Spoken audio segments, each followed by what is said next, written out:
Thank you for turning to 10, your news leader. 10 News Conference with Gene Valicenti continues right now. And welcome back, everybody. Warwick's mayor is in with us, Frank Picozzi, the independent mayor of Warwick. Mayor, welcome back in. Thank you, Gene. You were in with me about 8 months ago. You had just won re-election. We had you in December following the November election. A couple of things have changed since then with regard to schools and the surplus, right? You were telling me back then you had a $3-point-something million surplus. Yes. What ate that up? Well, that gets folded back into the general fund, the new budget going forward. But the school committee has had several deficits since going back to budget year 23. Yeah. All told, it's about $10 million now. So the school committee ate it up. Yeah. Well, the school department, school committee, yes. School department. It was deficit spending. It's obvious. Yeah. Obviously, they spent their ESSA, their federal money, on recurring costs. They hired a lot of people, implemented a lot of programs. Yep. And they don't have that revenue coming in. I mean, even the current budget that they passed in the spring, we just found out it has a $5 million shortfall around that. Yeah. So you're not happy? No, I'm not. Well, go ahead. I'm sure they're not happy. Give them the medicine. Either. You've got the podium. Well, we created a budget commission. We went through the General Assembly, and they've taken over the finances to a point. Their mission is to get a 2026, our fiscal year is 2026 now, passed. And like I said, they have, I think it was a little over $5 million, but they've whittled that down to $3.3 million. But they only did that by using healthcare reserves to pay some of the bills. So it's still an enormous structural deficit going forward. Yeah. The other task that the Budget Committee is tasked with is having an amortization period over 5 years to present to the Auditor General that reduces that deficit. So it's going to be difficult right now. What would you recommend the voters do? Throw out the school committee? Well, I wouldn't suggest that, but I mean, you know, we have to hold them more accountable. It's not entirely the school committee's fault. This has been happening for years. It's just we have a new administration in the school department, and we have a brand new finance director. He came from East Providence, very well regarded all over the state. His name is Craig Enos. He's a rock star. So, you know, that brings a lot of optimism to me. He's been involved. I've met with him, and he's got a handle on things. So, you know, if anyone can fix it, he can. Right. All of this is as you build 2 new high schools. Yes. Right? By the way, you went to Vets? Vets. Not there anymore. And that's a middle school. Well, it's there. It's a middle school now. Right. But we're rebuilding Tollgate and we're rebuilding Pilgrim. Right. So we have to pay for this $350 million. Plus, we know it's going to be over that amount. They can't build it for that. We went to the General Assembly to allow us to have a special election for an additional $50 million bond if needed. But also, in addition to that, before I became mayor, the residents passed a $94 million bond to refurbish schools. Right. So we're paying the juice on that too now. And until we start getting the state reimbursement on the $350, it's going to be a rocky road. It was the voters approved $350 million build 2 new high schools. Yes. Right. You've had fits and starts, though, along the way. You've been in and out of the news with that. Good news, bad news. Where do I stand today on our taping on a Friday? They've began in Tollgate. They're blasting every day. I just got a notification about the blasting, but we encountered problems at Pilgrim, contaminated land. I just got briefed yesterday that we have to remove 2 feet from actually the whole athletic field, the whole area where we're building new schools, and then we have to cap it, probably to cost $5-6 million. You're building on the athletic fields. Eventually, you tear the old buildings down. And then we build the athletic. Same thing that East Providence did. Right, simultaneously. And again, Craig Enos, the finance director from East Providence, he was very involved in the building of those schools. So him coming to Warwick is a blessing right now. Okay. Apart from the schools, let's kind of move around Warwick geographically. Yeah. Let's go over to the airport.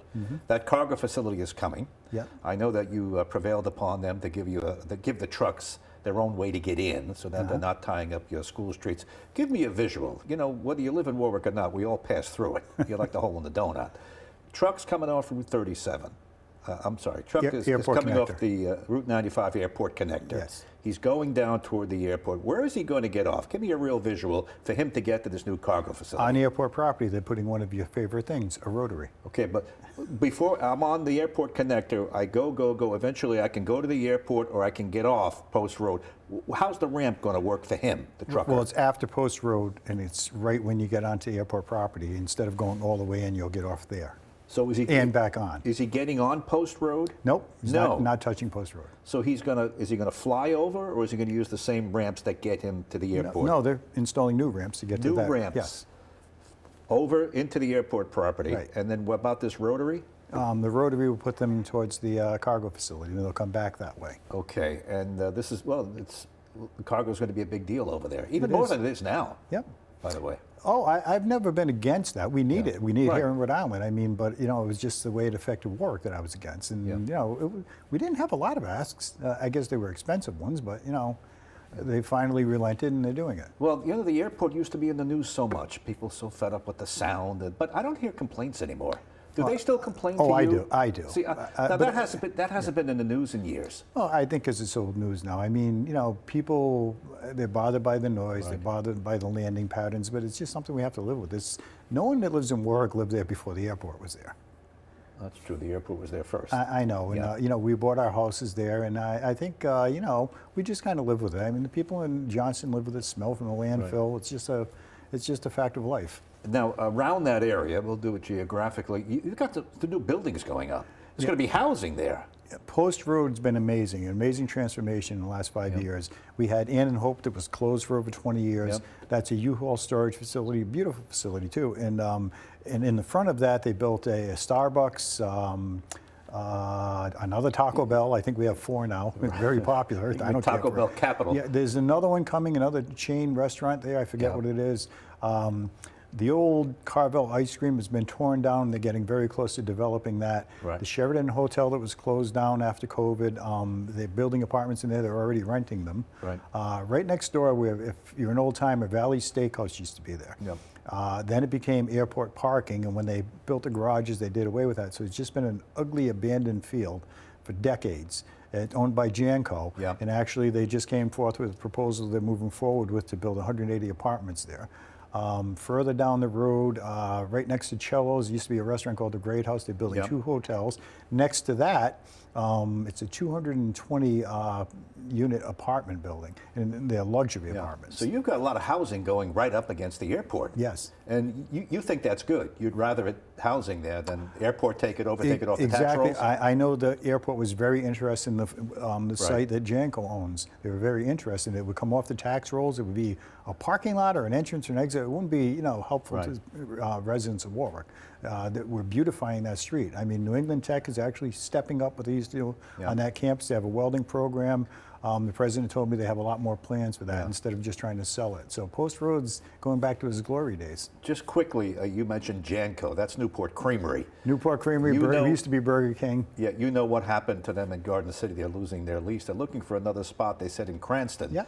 But you know, where they might be looking, where the old Uncle Tony's is in Cranston, Bob's store in Cranston, that's very close to your city. Have you made an overture? Why don't you come 50 feet more to Warwick? I'm actually going to see them Monday night because they come before the city council, and I'm going to suggest that. Well, where would you got a spot for them? We have a lot of spots for them. I mean, we do have a Newport Creamery in Governor Francis Farms, but you know, we could find room somewhere else. You think you could maybe steal it away from Cranston? I'd love to. Yeah. I mean, we used to have one in the Warwick Mall, but they closed that one. COVID Right, kind of. that's true. Yeah, Yeah. and I missed that one. I used to go there often. Mayor Hopkins not going to like that, but all's fair in love in Newport That's right. Creamery. You can come to Warwick and eat. I guess. Anything that I missed? As we went on a geographical tour here? Post Road Route 2 is still incredible you're hopping development up there. Yep. The former TGI Fridays, it was on the corner of 117 and Route 2. That closed after COVID, but there's actually 4 businesses there now. It's Shake Shack, a Kava, Yes. Animal Doctors, Animal Hospital, Yeah, and and something else. Chick-fil-A? Chick-fil-A's opening another one further up the road on Route 2. I know. And you got a Jersey Mike's going in by the Home Depot, you said. And that's, we got a few of those. We have 2 Targets, two Lowe's, 2 Walmarts. We got a They hold like of them. We Warwick. could keep going. We could just do Route 2 alone. Mayor Picozzi, thanks for coming in. You're welcome. Giving us the update on the schools and other things in your city.